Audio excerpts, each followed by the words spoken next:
Laos terancam menjadi negara gagal karena proyek dengan Tiongkok seperti kereta cepat yang membelah Laos dari utara ke selatan yang berbiaya besar mulai seret pembayarannya. Hal ini menjadikan amunisi kepada mereka yang menganggap hutang pinjaman dari Tiongkok adalah jebakan hutang, bukan untuk memperkaya sebuah negara, namun memperkaya Tiongkok. Dunia menjadi membenarkan setelah Djibouti melepas lahan seluas 10.000 hektar pelabuhan untuk menjadi pelabuhan dan pangkalan militer Tiongkok terbesar di luar Tiongkok. Kemudian Sri Lanka yang juga kolaps ekonominya atas hutang pembangunan pelabuhan, bandara yang dibiayai Tiongkok tidak menghasilkan revenue karena hanya dipakai oleh Tiongkok saja. Kapal negara lain tidak mau sandar di pelabuhan tersebut. Kemudian jalanan yang membelah Pakistan dari perbatasan Tiongkok ke selatan Pakistan ke pelabuhan juga tidak menghasilkan traffic yang baik. Intinya semuanya bangkrut, merugi, tidak bisa bayar cicilan. Seperti Djibouti dan Sri Lanka, aset tersebut disita Tiongkok. Cerita tentang Laos hutang Tiongkok beberapa tahun yang lalu meledak baru di bulan Juli ini. Laos menyatakan tidak sanggup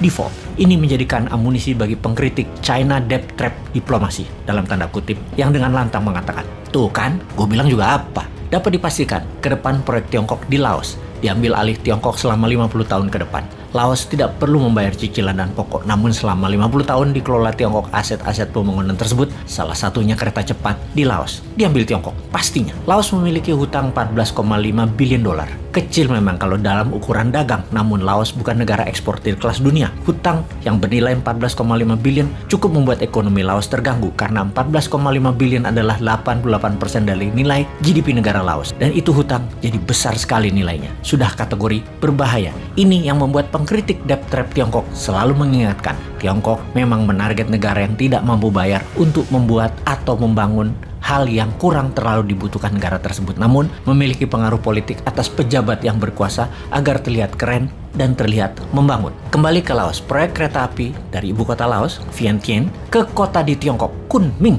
senilai 6 billion dolar adalah muasal masalahnya, di mana diharapkan kereta itu akan mulai menghasilkan keuntungan di tahun 2027, dan untuk membiayainya, Laos berhutang 100% ke Tiongkok. Begini logika terbaliknya, kenapa tidak proyek tersebut 100% dibiayai Tiongkok, dikelola Tiongkok tanpa hutang, dan Laos dapat bagian 20%? Kenapa nggak begitu? Atau pakai strategi BOT, Build, Operate, and Transfer, di mana Tiongkok yang bangun, Tiongkok yang kelola, kemudian di tahun ke-20 ditransfer semua kepemilikannya ke Laos. Jadi Laos nggak perlu jaminan, tidak perlu hutang. Tetapi mengapa pilihannya? Kenapa Tiongkok yang membangun, Tiongkok yang biayain, dan pakai jaminannya Laos? Sudah mulai paham sejauh ini? Ya, Tiongkok sesungguhnya bisa bangun pakai bagi hasil atau kelola model BOT. Tapi kan pejabat Laos ingin cuan, dan pejabatnya Laos pinter urusan melihat peluang begini. Dengan proyek milik Laos, kesannya para pejabat berkuasa itu bisa mendapatkan nama serta dapat komisi. Tiongkok memang modusnya begitu. Banyak pejabat Laos yang berbasis militer kena dengan jebakan harta dan tahta model begini. Untung di Wakanda enggak ya.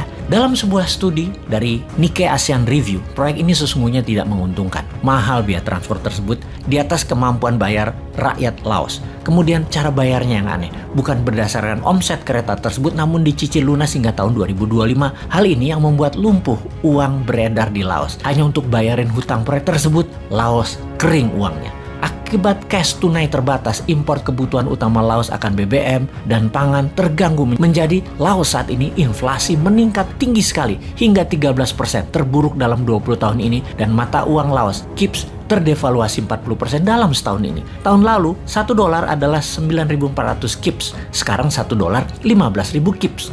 Sama ya, 1 dolar 15 ribuan, kayak rupiah ya. Balik ke Laos. Laos inflasi dan devaluasi bukan karena efek perang Ukraina, tetapi jauh sebelumnya. Ditambah perang Ukraina dan harga BBM dunia naik, Laos bangkrut dan gagal bayar hutang jadinya. Bagaimana Indonesia melihat peluang ini? Laos adalah negara ASEAN. Kalau Indonesia mau jadi raja di ASEAN, bail out hutang Laos. Lakukan seperti India membail out sebagian hutang Sri Lanka. India pasang kaki di sana, di mana India bisa menjadikan Sri Lanka buffer country, juga kendali ekonomi Sri Lanka. Demikian juga strategi luar negeri bernegaranya Indonesia. Dulu Indonesia kendalikan Vietnam, Thailand, Malaysia, dan Singapura. Sekarang ada peluang lagi, yaitu ambil Laos, kemudian Myanmar, Solomon Island, dan Bougainville, serta Timur Timur. Semua bisa Indonesia pengaruhi. Indonesia harus ambil peluang, jangan malah Indonesia kayak Laos. Enggak lah, pinter pejabatnya kok. Enggak mungkin kejebak kayak Laos yang pejabatnya super ego dan rakyatnya nggak paham karena dijejali buzzer propaganda supaya nggak ngeh jebakan Tiongkok, malah memuja Tiongkok. Indonesia beda.